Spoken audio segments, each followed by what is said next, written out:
We're now. Welcome everyone to the Open Grand Final of HPDU 2025. Congratulations on both teams for breaking and making it thus far. So on team government, we have Shibuya.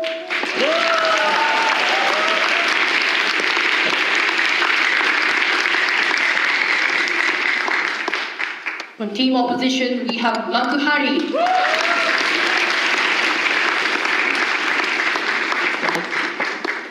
I'm Kotaro, I'll be the chair this round. Paneling with me is Erin-san, Rai-san, Naki-kun, Iko-san, Haruto-kun, Shei-kun.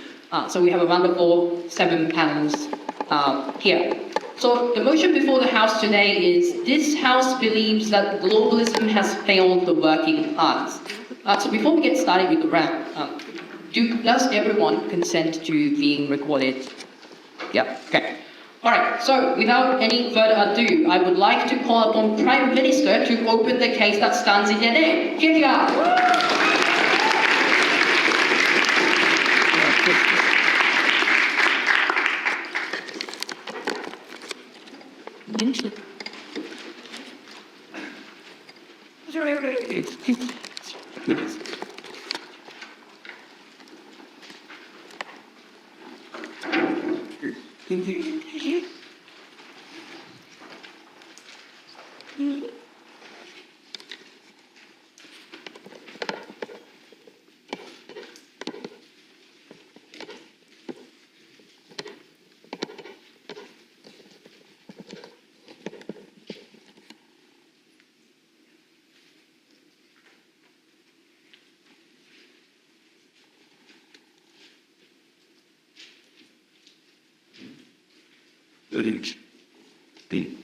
That's it. You.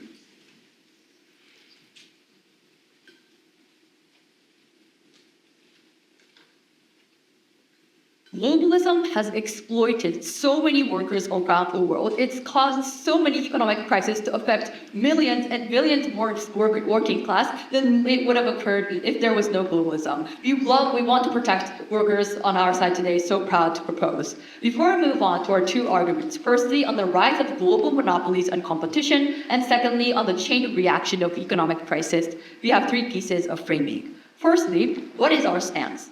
We are going to prove that globalism in and of itself has been and is a failure for working class. But second, who is working class? We think working class is middle or lower income class people who work on a daily basis. But thirdly, what does failing the working class mean? We think that this means actively preventing them from getting access to resources like money or necessities they need to live, like water or electricity. Moving on then to our first argument about the rise of global monopolies and competition. The thesis of this argument is that because the globalization has led to global monopolies gaining power and controlling on prices around the world, it has led to working class being not having enough money. So why did globalism lead to global monopolies? It is the idea of accepting other cultures and companies from abroad, idea of providing resources and technologies to other countries seen as good. Therefore, a lot of governments have incentive to court a lot of global monopolies or countries into their own countries. Before globalism, we had individual companies and stores in each country, industries that existed, of course, right? Before Google, Japan had things like Yahoo. What harm do global companies have on the working class? 2 things. Firstly, it stamps out the local industry. We see things like in India and Pakistan, where the U.S. countries bring in a lot of agriculture and flour into these countries. Therefore, the agricultural industry in India and Pakistan has been stagnated for 30 years or more. We think that these kinds of things happen when global monopolies come in because they have much more resources, they have much more know-how. That is why they can stamp out local industries with history, and that could that actively gives money for these people around. But secondly, these global monopolies have an incentive and the capacity to raise price and gouge prices on all over the world. Because these companies are profit incentivized, if they know that their brand is the only product that everyone can have and it's accessible to, they are free to make the price any higher than as they should be. We see electric companies in Africa, like Orange from France, actively raising electric prices for the citizens because they can and they want to. Why is this bad, and how has this failed the working class? We believe that companies are supposed to give payments to the working class or give them enough, give them a price that is enough for them to live and survive each day. But first, on their side, citizens just cannot make enough money because they are not, because the governments, these global monopolies, are taking away jobs that they had originally. But secondly, we think that expensive services and goods mean that normal wage is not enough for the working class to afford necessities like electricity. So why are domestic monopolies or industries much better on our side of the world? We think that firstly, because these companies pay taxes within the country, because their entire company is set up inside that country, you're going to pay taxes for every cent that comes into that company. It actually helps out the working class in things like social welfare. But secondly, you just have more employment inside your country because those countries, because these monopolies or these companies are situated within the company. But on their side, what happens is that global monopolies like McDonald's can just be operated with all the important decisions or the money is going to the people at the very top. Therefore, the money never comes trickling down to the citizens at the bottom. We believe that this is why the globalism has failed citizens. But moving on to our second argument about chain reaction of economic crisis. We think that the characterization of globalization and the economic status is that it's really intertwined, and every single the economic state of one country has an impact on another, right? Almost all countries around the world today rely on the US dollar, and if one country falls, everyone else falls. We see things like China's Belt and Road Initiative also make African countries reliant on China because this is what the countries want, and they want other countries to be reliant on that. Why is this bad? We think this is bad because it has a very big harm whenever one country is in a crisis, and it has a very big domino effect. We see things like the 2008 economic crisis, where every single country is being affected just because a single company in the US came down, right? We think that the impact that economic crisis has on the working class is significant to start with because things like inflation happen. And citizens just cannot gain access to necessity. These citizens also, the working class, are the first ones to lose jobs when these things happen because they typically do not have enough companies just do not have enough money to hire everyone in these places, right? We think that this simple impact is really bad, but it happens on a much bigger scale when there's globalism. Because one country falling means every single other country, every single working class in that country is going to be harmed. We think that if we look at how Soviet Union was unimpacted by the world crisis because their economy.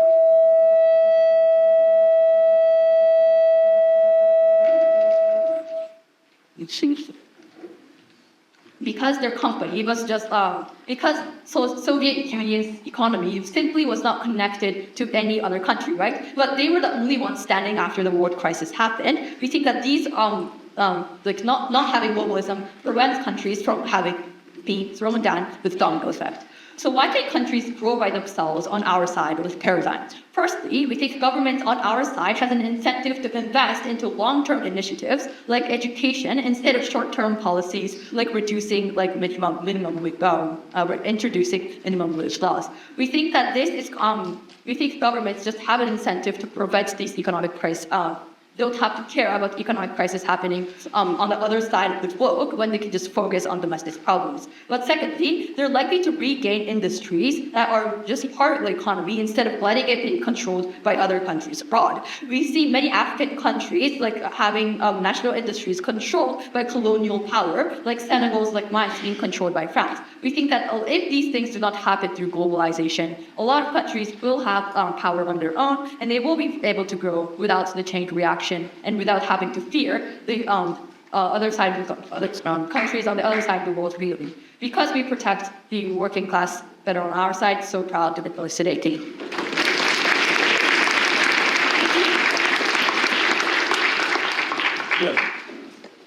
I'd like to speak up on the stage, and I'd like to invite the leader of opposition.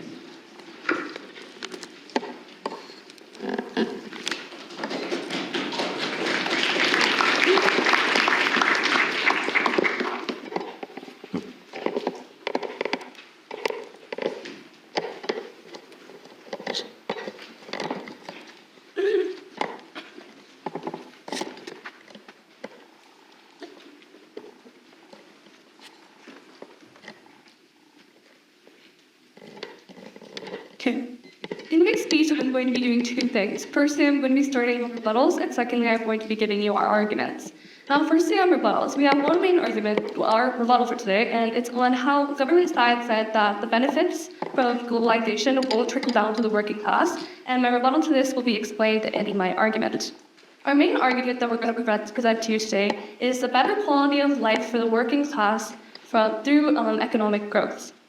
We have three layers to this. One on why globalization is necessary, and layer two on how economic growth occurs, and layer three on impacts. Beginning with layer one, why globalization is necessary for economic growth. So as a premise, in the status quo, markets are limited domestically, which means that companies have fewer opportunities, and companies have fewer opportunities to sell or buy.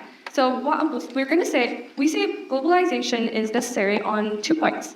A, on necessity, and B, on capacity. Firstly, on necessity, for example, we see oil. Oil is a necessity for all countries, right? And Saudi Arabia and Iraq are strong exporters for these products, and that's why we see organizations like OPEC. OPEC is like an organization for oil, specifically oil, and this uniquely creates a community for just oil. And this is hard to find, and this is unique because if we don't have a global organization like this, it's harder to find buyers by themselves. It's harder for Saudi Arabia or Iraq to find buyers by themselves. Or we can also see, if we don't have like these organizations, we can see like situations like one country one country only gets so much oil, or another country getting so much oil, and like other countries not getting that much oil.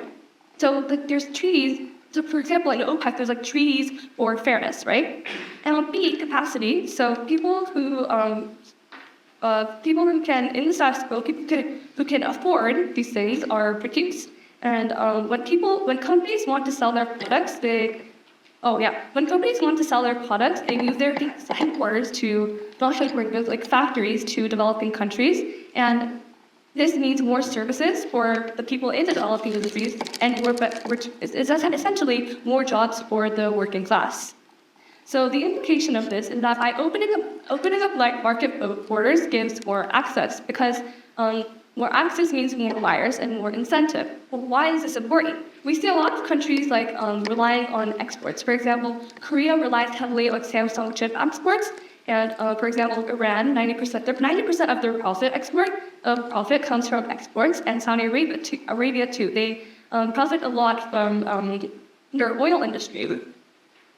So how is this important? So we see this in two ways. Firstly, on tax money from the exports, and secondly, on jobs. So it's important because the more exports there are, the more tax money that's being used. And this means that the economy expands, which essentially, when the economy expands, it essentially trickles down to the average individuals as well. And when the economy expands, that means that there are more jobs, right? And having more jobs means that working individual P1. have a job. Yeah. Trade existed before globalization. How is this unique to your side of the world? What existed? Trade existed before globalization. How all world is impacts? In terms of how it's more fair. Like I said, in the OPEC example, all the countries get like fair amounts of oil. And now moving on to layer two, on how economic growth occurs. We have three mechanisms for this. Mechanism A, countries have some incentive to work with other countries, which is essentially unification. What are these incentives? For example, profit, because obviously all countries are profit incentivized, and also solving universal problems such as global warming, pandemics like the COVID-19 pandemic. For example, WHO was able to keep people updated and gave good donations of money and medical equipment to many countries.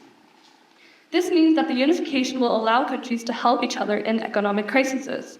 And on B, mechanism B, trickle down to the working class. Organizations such as the EU allow the euro currency to be strong, and the new EU's GDP is now in the EU's GDP is in the top 3/3 of the world rankings.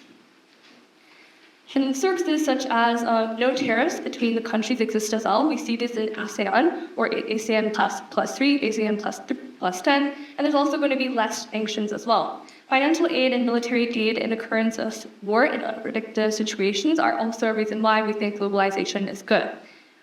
And these services help countries financially and foster economic growth, which also trickle down to the working class, since businesses will be easier and there's more wage for the people as well. And on C, finally, our third mechanism, a diverse economy. So globalization means that foreign countries will come, which will allow for more diverse and economically viable society. And the impacts of this under this layer is that economic growth, there's going to be economic growth on an individual level because people will be getting jobs. Because like we said, for the exports, when there are exports, there's going to be more jobs for people because the more exports means that there's going to be an expanded economy, which leads to more jobs for the working class. So there will be economic growth on an individual level, meaning that it's going to be raising the quality of life for the average individual. And secondly, on economic growth by help between countries. Like I said, ASEAN has no tariffs in between the countries, or the oil production, you're helping each other grow, economic growth between the countries. So for the main impact for this, layer 3 on impact, so by having more jobs, there's going to be higher living standards for the average individual, right? Because increased production means that there's going to be higher wages, which means the more higher wages, it means that there's better access to goods and services for the average individual or for the working class, meaning that they're going to have a better quality of life. For example, China's rapid economic growth put almost 800 million people out of poverty. And there's also going to be job creations because big companies are going to be putting some of their headquarters, some of their factories into developing countries, creating more jobs for people in those countries. So for the better quality of life for the citizens, so count of us. Thank you.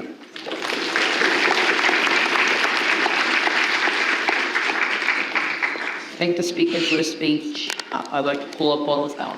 And vote the company. I get what? You say But go. After the meeting. This. 10. No, yes.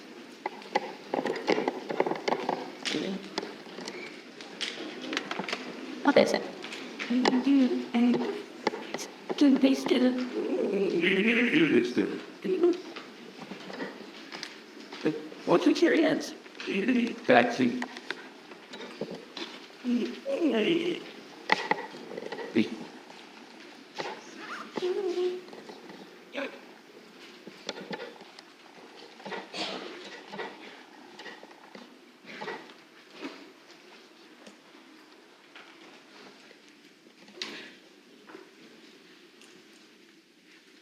What I'll be doing in my argument is simple. What I'll be proving through my argument is that for these domestic economies, it is possible to grow without FDI. It is possible to grow without all of the mechanisms that they are talking about. And in doing so, since they never refuted to any of the two arguments that we brought to you, we think that we basically negate all of the benefits of that case.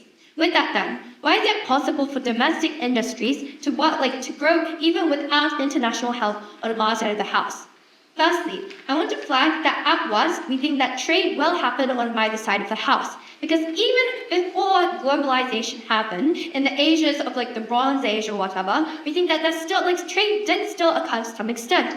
And we think that the governments, to some certain extent, do have the incentive to continue trade insofar as it's for basic necessities such as food, because governments don't want their citizens to rise up. The crucial delta is whether they'll actually actively invite companies from other countries to establish factories inside their own country, or to actually dominate their own economic, dominate their own economy. And we think that they won't be doing that with globalization, and will only use trade as a temporary fixture while they try to build up their own industry. That is what we're trying to push here. We also told you that in the status quo, we think that these governments of developing countries do, to some extent, have the capacity to grow their own industry. However, they do not have the incentive insofar as globalism exists, because globalism uniquely creates a race to the bottom. Insofar as all the other countries around you are accepting FDI, and like there's a culture to rely on FDI, that is at the point in which you'll be like, instead of focusing your country's economy or your country's resources and creating better like skills for your people, you're instead allocate all of your resources into minimizing or trying to lower the human rights conditions of your own workers so that you can attract more FDI, so that you can attract more employment. Therefore, we think that it isn't a capacity problem here. We think that countries like Algeria, or like all countries, have some sort of resources to some extent. It's rather a problem of an incentive, and we uniquely give them an incentive to develop on their own on our side of the house. With that then, we think that all of our arguments still stand, and therefore the necessity of that argument falls. But let's just quickly go through the arguments that they gave us. They told us that economic growth would happen. Firstly, they told us that in the status quo, markets are limited in a very domestic sense, and they can't find buyers. First of all, I think even we are willing to concede this, insofar as there is no big harm to the people on the ground, right? Even when we get companies that are on a domestic level on our side of the house, they can still sell their products within their own country, right? We think that necessities such as oil, necessities such as bread, will be bought by everyone to some extent, and we think therefore you will still get taxpayer money to the government. But rather, we think that it rather gets better on our side of the house because we redistribute all the money that goes to all of these industries. Because with globalization, as my first speaker told you, only certain countries can hold power. Insofar as Saudi Arabia is dominating the oil industry, we think that all of the money that they're talking about only concentrates in places like Saudi Arabia. Uniquely, when you take this motion, we think that domestic industry, all the countries will have an incentive to invest in renewable energy, to try to harness their water power, to try to harness their solar power, which means that uniquely more money will go to your domestic industries on the ground, and therefore you get a much more fairer redistribution of this economic growth. Secondly, they claim that factories, you get more factories, so you get more employment. Firstly, it's symmetric. We think that insofar as we prove to you that domestic companies can still build factories on the ground, it's fine. But B, as I'll be explaining a bit later, we think that even if there are factories that are built by these foreign these foreign actors, there's a lot of exploitation that happens on the ground, as I mechanized to you, which is why workers are still impacted even in their worst case. Lastly, they talked about safety and ethics. We think you can just put regulations on your own industry to begin with. We don't see why that's that unique to begin with. With that then, I would like to go into kind of more analysis on why FDI is really, really bad and why it doesn't trickle down to the people on the ground. Firstly, by actively putting these developing countries in a supply chain, we think that you actively stamp out the growth of these industries in the developing countries. This looks like African countries, growth actively being suppressed by French governments that lobby against these African governments to pass policies about more energy independence. We think that uniquely on that side of the house, the kind of growth for these working class of these developing countries with the most working class is really stinted.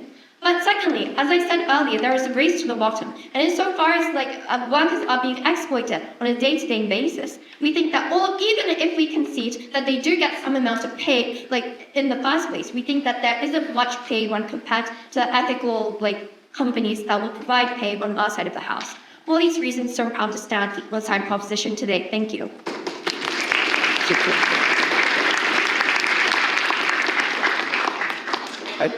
So I think the speaker for the speech, let's invite member proposition. Yes, madam. The same one it is. Then stays up me. Yes, Gaze. Which of the one?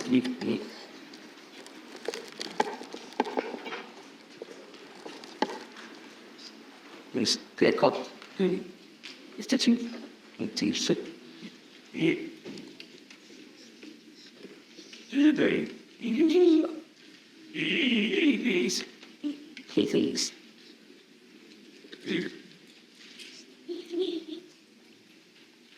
Yes.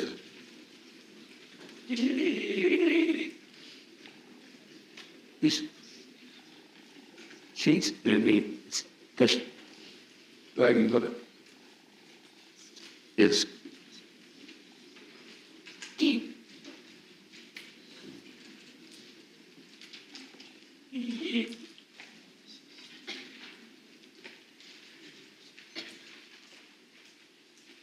Okay.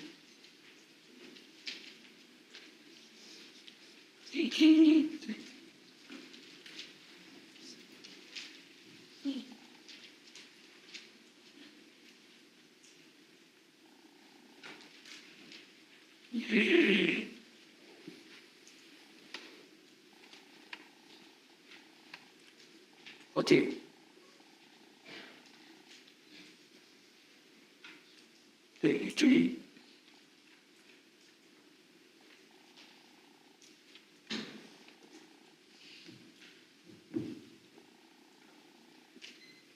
I'm going to be explaining to you the one clear reason on why side opposition definitely takes this debate. Yes, we completely concede to the fact that there may be trade in both worlds. It's just that we completely win on the magnitude of the amount of trade that is going to occur. Let me explain to you the key difference between side proposition and side opposition.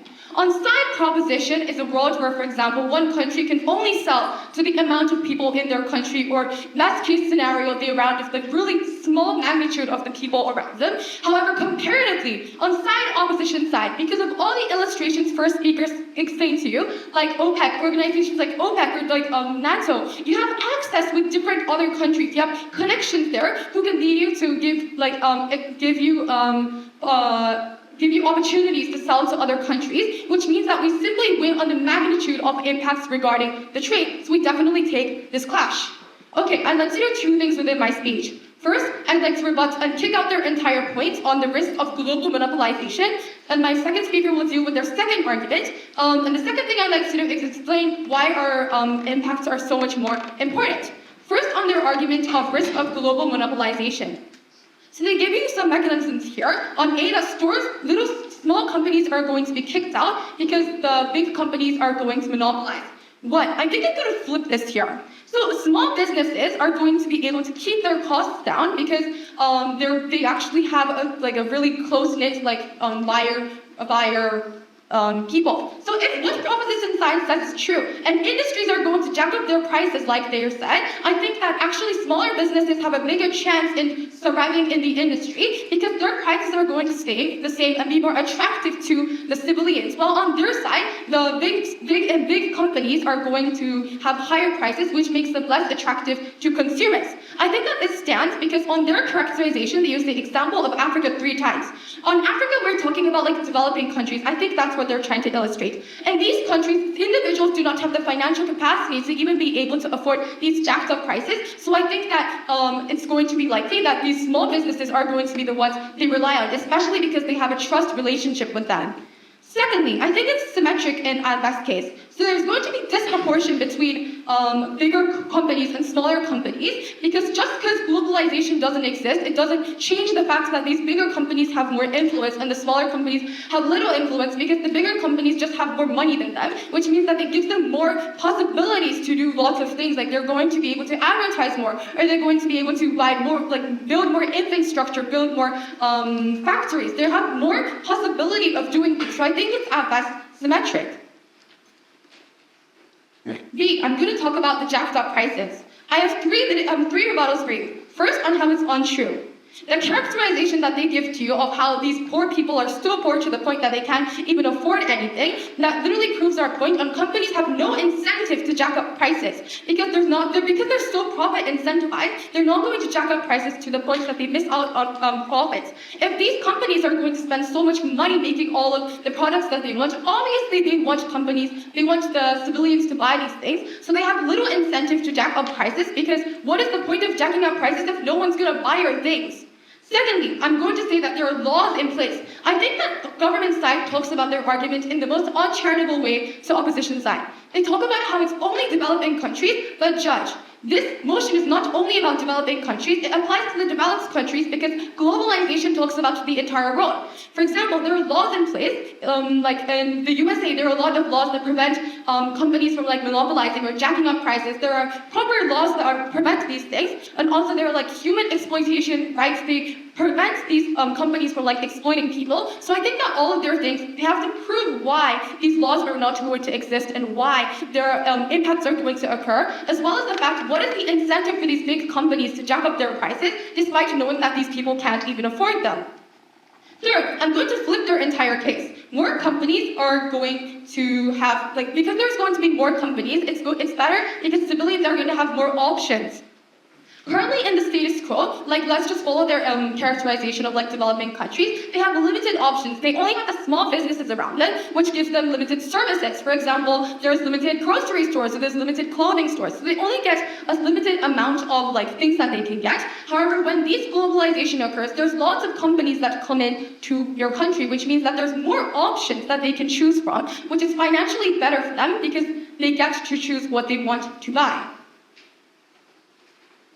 Secondly, I think that it's going to be better quality on our road. This is a really big major advantage because these developed countries have better technology than them. They have better resources. They're going to be much more better quality on our road, which means that even if the prices, let's concede to their best case, even if the prices might be a little high, they still get the best quality. For example, water services. It's so harmful when water services are contaminated with dangerous products, so they're not cleanly checked. It's so much better for the developing countries if they have better quality water services, because obviously it affects your health. It leads to more deeper problems like health issues or getting you can't even help these things because it's so hard to get hospitals made there because they have limited amount of capacity to do these things. Secondly, I'm going to expand on our case. They had no engagement with our case on how it's the capacity. Developing countries really need this amount of income. So we gave you a really clear illustration on how Iran relies 90% of their money in their country is relying on exportations. But the implication of this is that without this, they're going to suffer. So the civilians are going to suffer because all of the public services that these countries provide are dependent on this 90% income that they get from these countries. So the civilians are actually going to suffer way more on our road because, to say we trade off their side and we have the prices are going to be jacked up, it's so much more harmful on our side because we're going to lose out on public healthcare services or electricity grids, all of the things that are actually necessity in your life. So we have it so much more worse in your side. Secondly, I'd like to talk about the magnitude of the weight. I'd like to weigh this case. Even if we take government's case, best case scenario, and the prices are jacked up so high, it's still so much more hurtful in our world because we lose out on important income that supports all of the public services that trickle down to all of the average working citizens. These things are the foundations of their lives. Secondly, I'm going to weigh on the magnitude of trading income that occurs. The delta of this debate is which side can get the most income through trading, because proposition side has said that they provide enough income through the current trading business before globalization. However, we do not concede to this, and we say that trading is uniquely way more bigger on our side, because having more access to different countries, having organizations that support you, having a fair business, not when one country monopolizes, is so much better. For all of these reasons, very proud to oppose.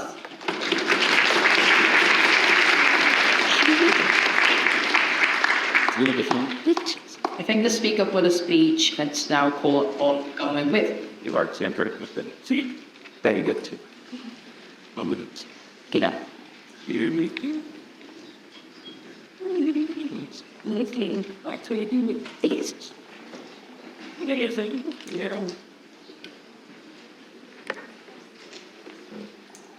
And this. Sunshine. See, I've been asked to be.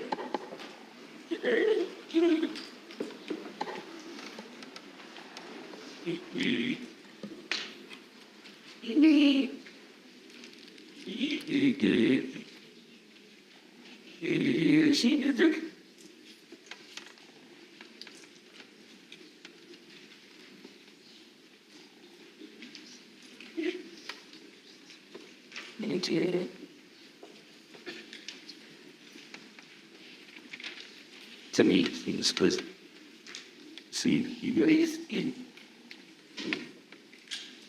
this turn.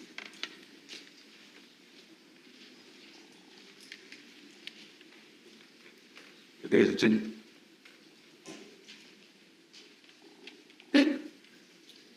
It says this.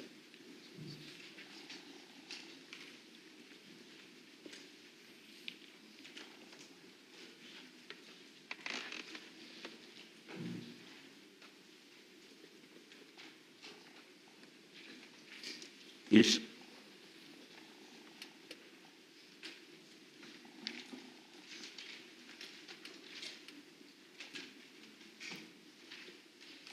when Reuben Strong happened, massive layoffs occurred. People were unable to put food on the table every single day. They were unable to pay for the electricity bill, housing bills, send their kids off to school every single day. I think it's very convenient that opposition never refuted this case, because this was the argument that had the biggest impact. That's how we win this. Even if we win on economic crisis, even if we don't win in these cases, we win on second class about economic growth proposed.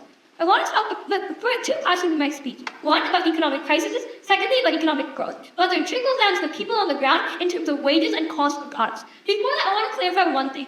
Because Bob tries to tell you that things like OPEC and ASEAN is good. We think that we can call out on our side of the house too. Because what they're talking about isn't globalization, but it's things like regional trade blocks.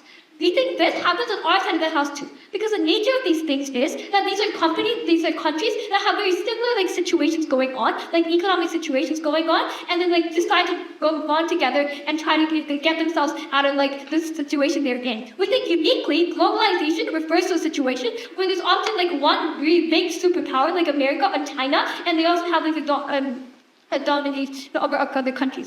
One, let's talk about economic crisis. What did we tell you under this? We told you about situations like 2008 financial crisis. And we told you about situations like US, in the status quo, there's a hegemony on US dollars, which means that literally every product that you want to trade, if you want to sell a car, for instance, is traded on the US dollar. When a recession happens in America, that affects literally every country on the ground. This led to things like domino effects. The only response we get under this is another argument that was to say they can help in times of pandemics and You know why? Oh, we think this is not true, and I want to flip this argument. The reason why global, wide-scale pandemics happen in the first place is because of things like globalization. When the pandemic happened in Wuhan in China, people go from China to America, people go from America to Japan, etc. And that's the point in which these problems that they talk about happen on a much, much larger scale. What I made clear later was that this argument was incredibly important because the scale of impact is massive. We don't care if this is something that happens only once in 10 years or once in 20 years, insofar as that every single time it happens, it creates a mass damage on the people on the ground. You're unable to put food on the table, you're unable to send your kids to school. This was a very detrimental effect on the most vulnerable workers on the ground. Before I go on to my second class, sure. How are you going to solve big global issues on your own? Isn't it better when you have a global unification going on? We told you that the reason why the examples you get of global crises are things like pandemics. And environmental concerns. We told you that the root cause of things like pandemics is globalization. When you have people coming together and cultures intertwining, that's the point in which the scale of these impacts become bigger. Second class then, about economic growth, whether that trickles down to the people on the ground. The premise of our case was that corporations can contribute together because they have good incentives and they want to cooperate together.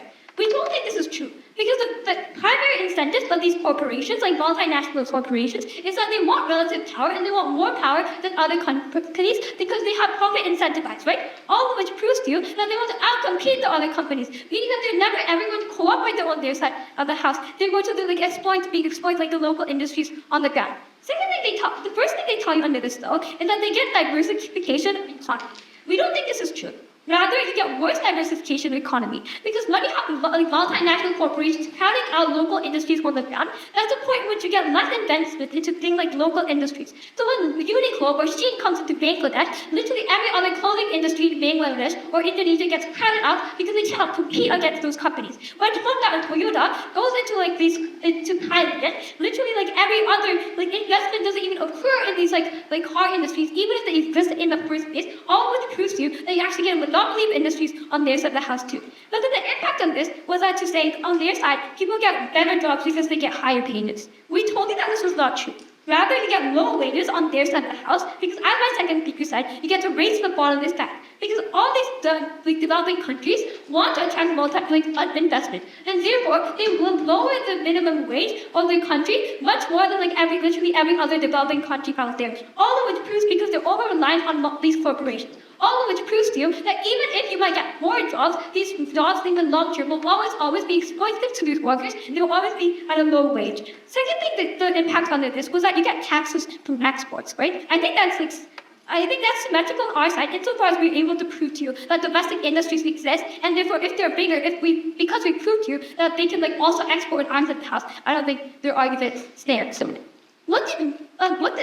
sorry, the third thing they tell you under this, the impact was that you get cheap costs. I want to flip this argument because we call it that the incentive of these corporations is to sell these products at the highest cost, all of which proves to you that they're likely to raise prices. Even if they create those products, their incentive is to sell to bigger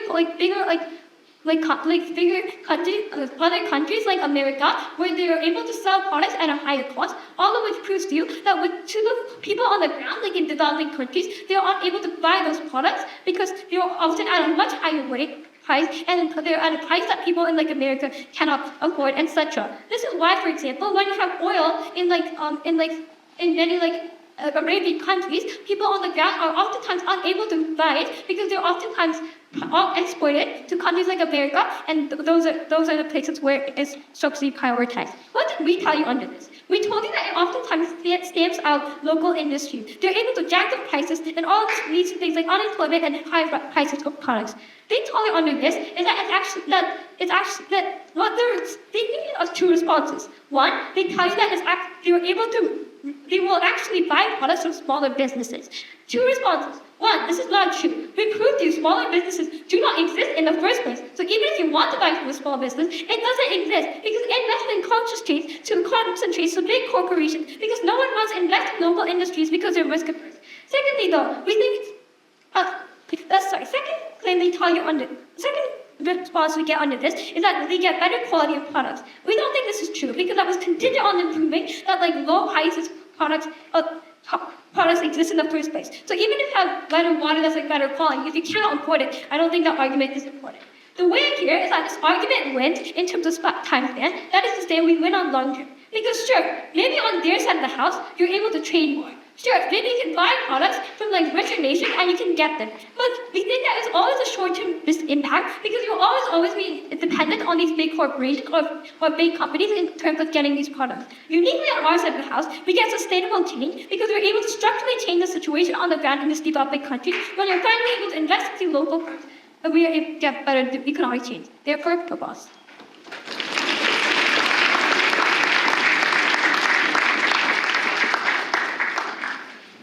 I thank the speaker for the speech. Let's now invite opposition whip. Cheers.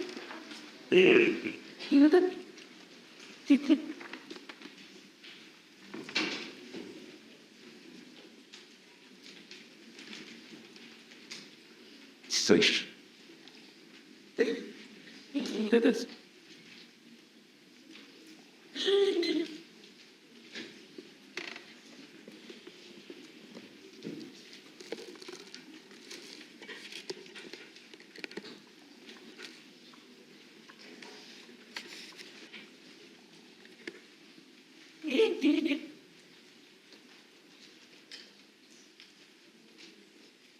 When being in shock, breaking news, sir.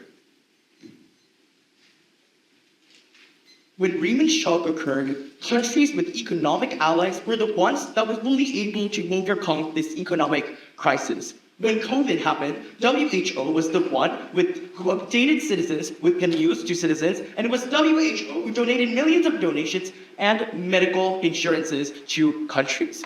Three things in the speech. Firstly, I would defend and refute to what our second speaker has did, and to expand on what our second speaker did, and to also expand on the case, and lastly, on the way. The dystopian rule for government side imagine is where every country is secluded from each other, no tourism, no interaction, no diversity, no allies and economic help, only you, yourself. Sure, if you want to go for that, sure. This is principally unjust. Now moving on to rebuttals and defending on our case. Firstly, they throw you this argument on globalization leads to monopolization, and then they throw this comment on how our side pushes domestic companies out of these developing countries. Firstly, though, let's weigh on the time span. It would be better for the country to develop economically with foreign companies. Are they able to have the full capacity to develop their own domestic countries?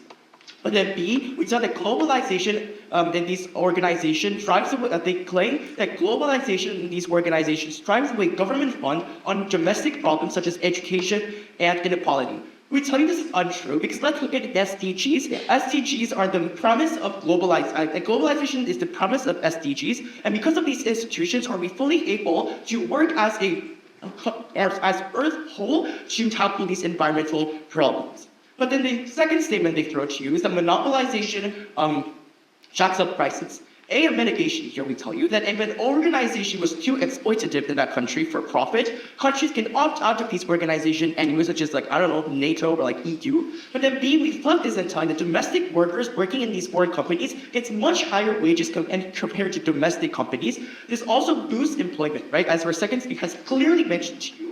Additionally, once foreign companies create firms in these developing countries, they'll be also allow once workers and did physical labor climbing up to the workforce ladder, becoming CEOs and top leaders in these foreign companies. Example here is that a lot of Western companies have invested in India, right? And now we see FedEx, Chanel, all their CEOs are Indians, right? These people have climbed up the social ladder, to the workforce ladder, to become CEO, and this incentivizes people to work harder, which they gain more money in the long term, way on the long-term impact. But then three, they throw in this argument on how domestic domino effect harms the world.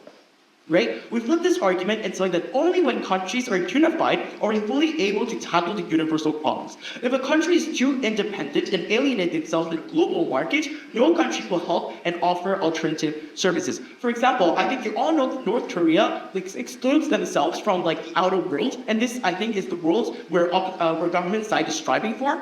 But then in this country where COVID happened, there were no economic help from any sort of organization because they secluded themselves because they wanted to be independent because they wanted to hope for domestic industries that are able to compete with the global market, which failed. Sure. Why will universal problems exist on our side when globalization doesn't? Because when each country is independent and they're selfish on their own profit, on their own domestic countries, and where globalization didn't occur, where people don't think of other countries and their problems are shared together, they'll be selfish to the point where they're only main domestic companies themselves that think of the problems that are happening in their country, rather than thinking of what their outcomes, what they do, will also affect other countries. This will lead to selfish countries and thin countries. Now, moving on to comparison, we saw that overcoming economic problems by help from others is much easier than being independent. The reason why Japan is so focused on making better foreign ties is clearly because having more allies economically is just much better for you when you have an economic crisis, for example, as a country. Now, moving on to why domestic companies are unlikely to succeed in FDIs in developing countries. I will layer the mechanisms.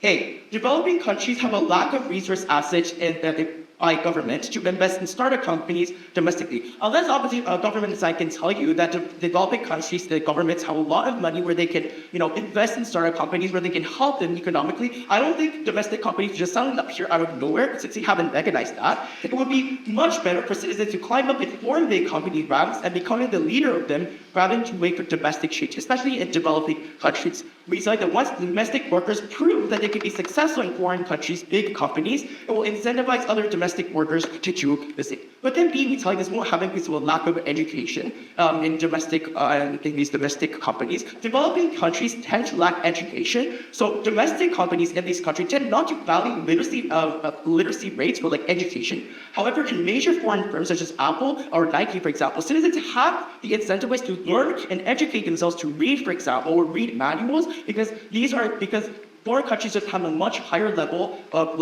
higher standard in hiring people, which incentivize the government to teach students a second language such as English so they can compete in a global market. But then moving on to C, we saw that knowledge from foreign companies will be used to develop the technology in domestic companies, which will in the long term help domestic companies to start up. For example, in China.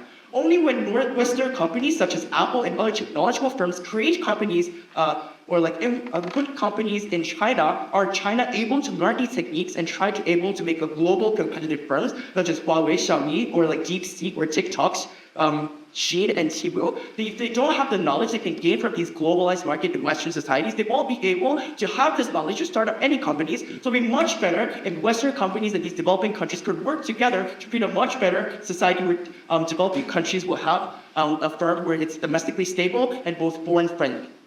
Now, I would like to expand on the case on job opportunity.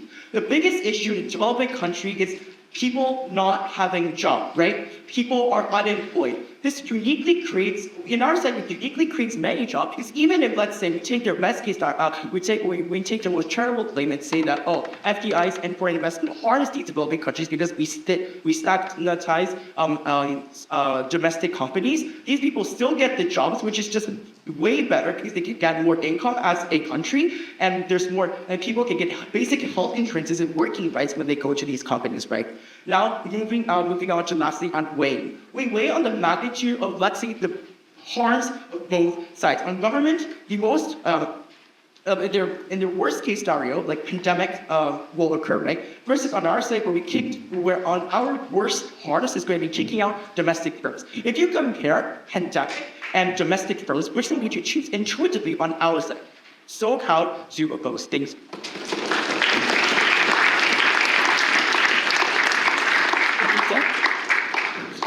I think the speaker for the speech, let's call the opposition reply. That's it. You have a job for this. Okay, this point and tap it.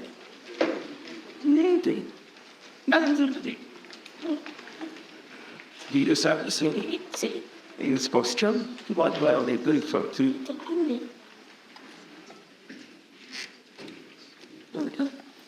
You can see that she could see that to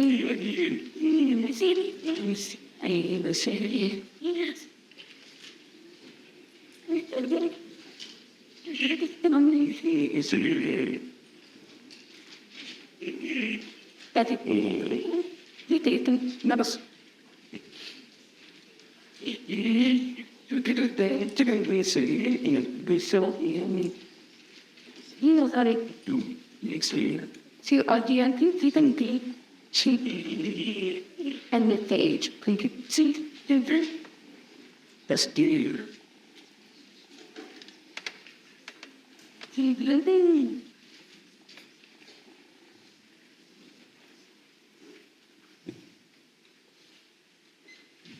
I'd like to curb this very, very messy debate by providing the one reason why we definitely take this debate. On our side, we definitely provide a secure world for the majority of the people, even the ones who are unemployed. We provide security, we provide social services that are the prerequisite for humanity. We provide essential necessities that side proposition side cannot provide as well.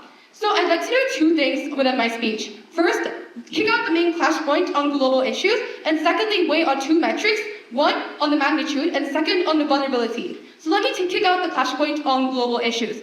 Proposition sides keep on saying that global issues are not going to occur without traveling, aka globalization. So the one simple answer I have to this is that government side nitpick global crisis issues and only use one example, COVID. So I'm going to flip this.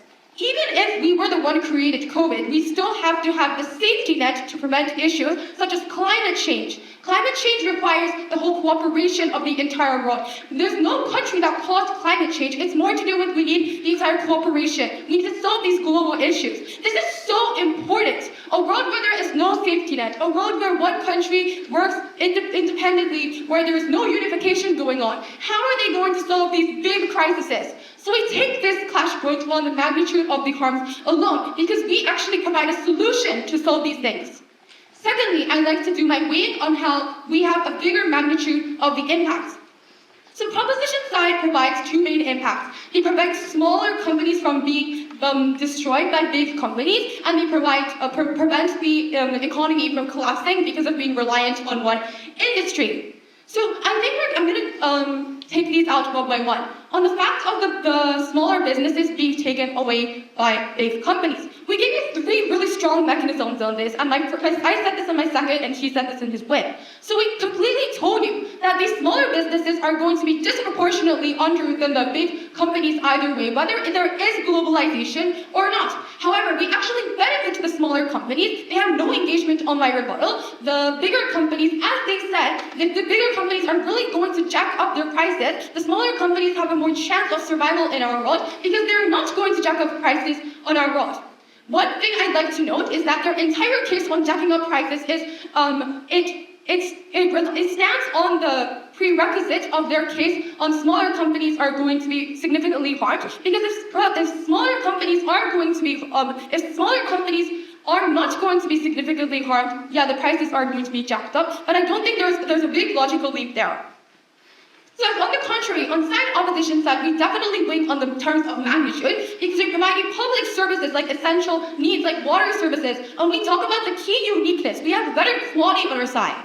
Proposition side tries to assert their way out of this by saying that no, these qualities aren't going to change because there is no way that these are going to change on the scale of the capacity. But obviously we have to look at the real world and step out of debating. There is better quality in these advanced countries. They have more innovation. They have more people who understand. They have a history of having more technologies in their world. So obviously we have better qualities, and I don't think proposition side can really kick this out.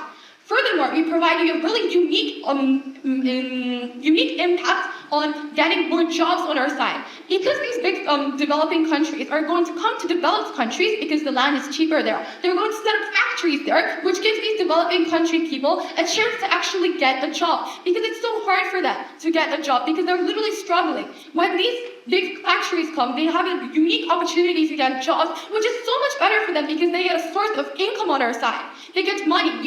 We have public services, and for two reasons we definitely take this debate. Now on my vulnerability flashpoint, even if our impacts may be more small, even if we trade off the smaller companies and their business is collapsing, we think that on our side we actually preserve the most important actor of this debate, which is the majority. For all of these reasons, we're very proud to oppose.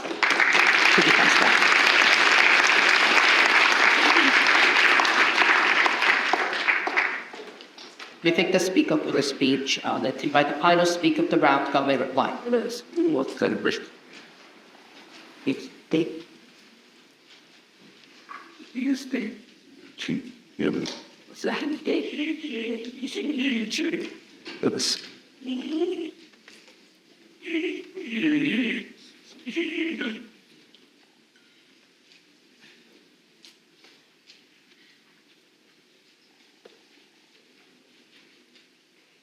Yes, go.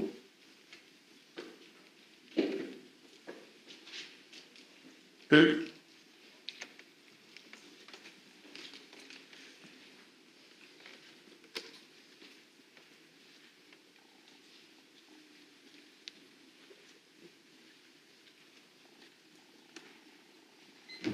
Opposition side never proved why the benefits that they're talking about is actually going to trickle to the people on the ground, which is why we think that we win this debate.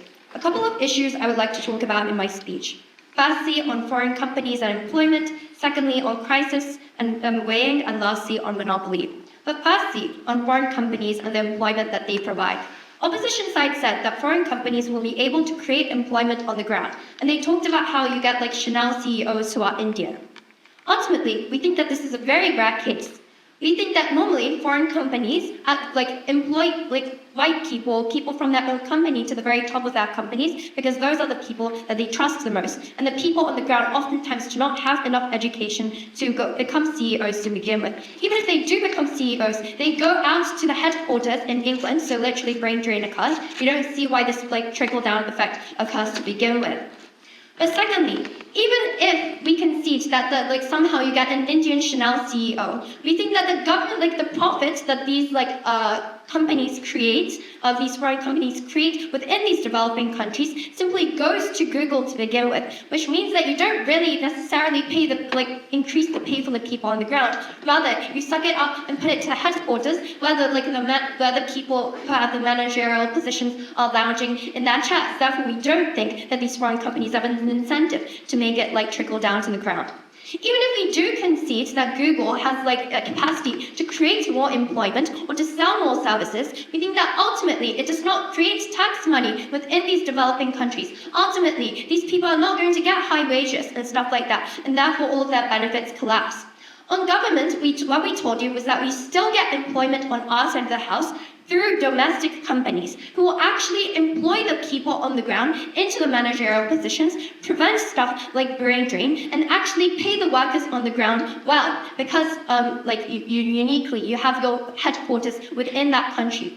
Also, we think that all the benefits that you create out of your own customers actually goes to the government within your country, which means the government uniquely has the capacity to provide social services for the working class on the ground.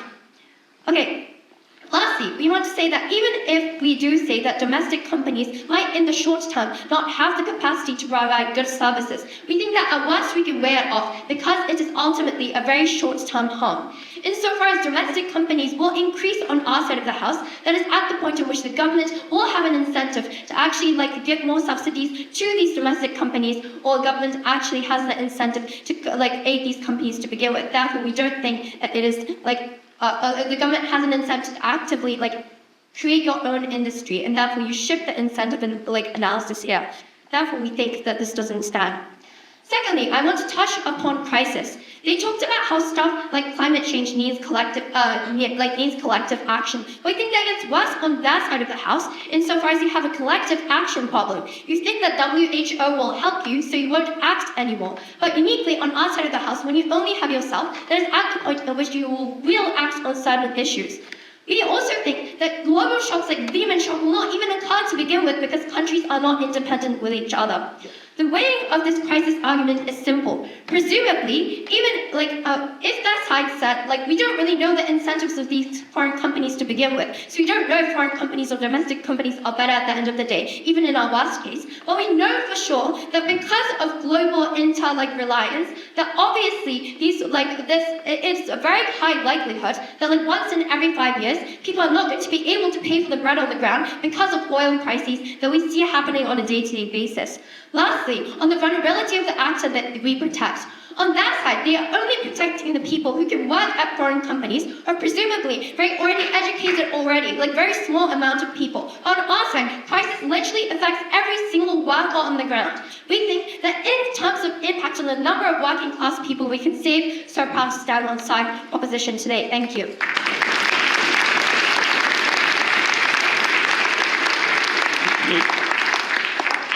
Thank the speaker for the speech and all the 6 debaters for giving a wonderful show.